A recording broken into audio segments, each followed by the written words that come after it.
misses the pull shot. Does seem to change a bit here when the floodlights kick in. The conditions always are a bit different to what we've seen earlier in the day. The ball tends to skid under floodlights here in the Oman Cricket Academy.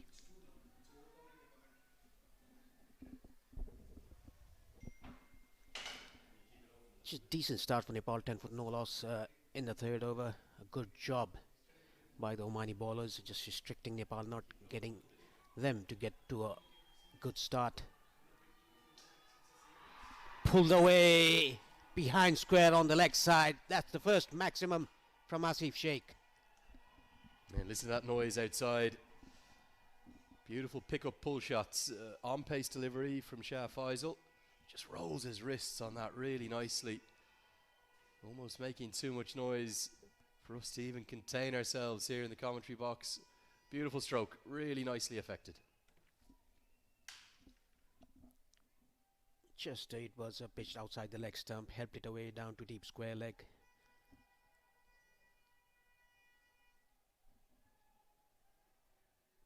Rasid Riaz, the umpire, just checking the ball.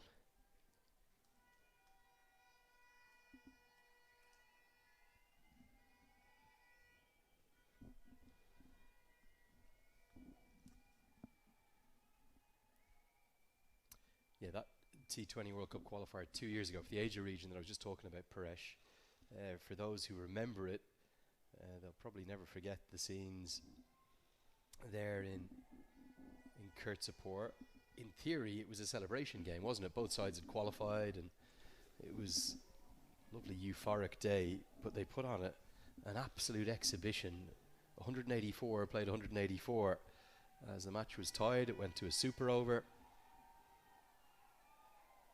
And then ultimately it was Naseem Kushi who had the final say, because his 3 massive sixes off Abhinesh Bahara, who was trusted to bowl the super over, had it been the option of Sandeep Lamachani, who defended just 8 runs required to win in the final over. There was 7 in total. He actually picked up 3 wickets and the run out between Rohit Paudel and Karan KC 2. And then despite Kushal Malla hitting a couple of boundaries, Nepal were never going to chase the 22 that they required in the super over. So Oman got their hands on the trophy, but it was an amazing occasion. 2 sides kind of came together in celebration. A completely packed out crowd. I think you were there with me, Paresh, weren't you? What a game that was. Yes, I was there, and the super going to the super over, and Oman beating Nepal in the super over in the final. Big call, wasn't it, to go with Bahara instead of it felt like kind of Lamachani had the momentum. Maybe he should have been given the ball. But it was an all-time classic, that one. 184 for 6 Nepal made. Oman 184 for 9. Kashyap Prajapati's 63 was adjudicated player of the match, and it was Aqib Ilyas who was the player of the series, who had more than 100 runs and 10 wickets to his name. Gulshan Jah that day took a real liking to Fayaz Butt, if I remember correctly. 9 boundaries, 54 he made off just 25. He'll have a role to play tonight, as always.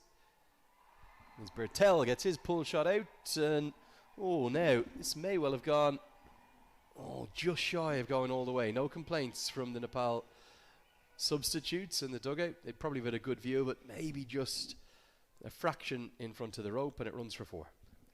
Yeah, this shot suggests that the pitch is playing really good for the batters. Inches inside the rope.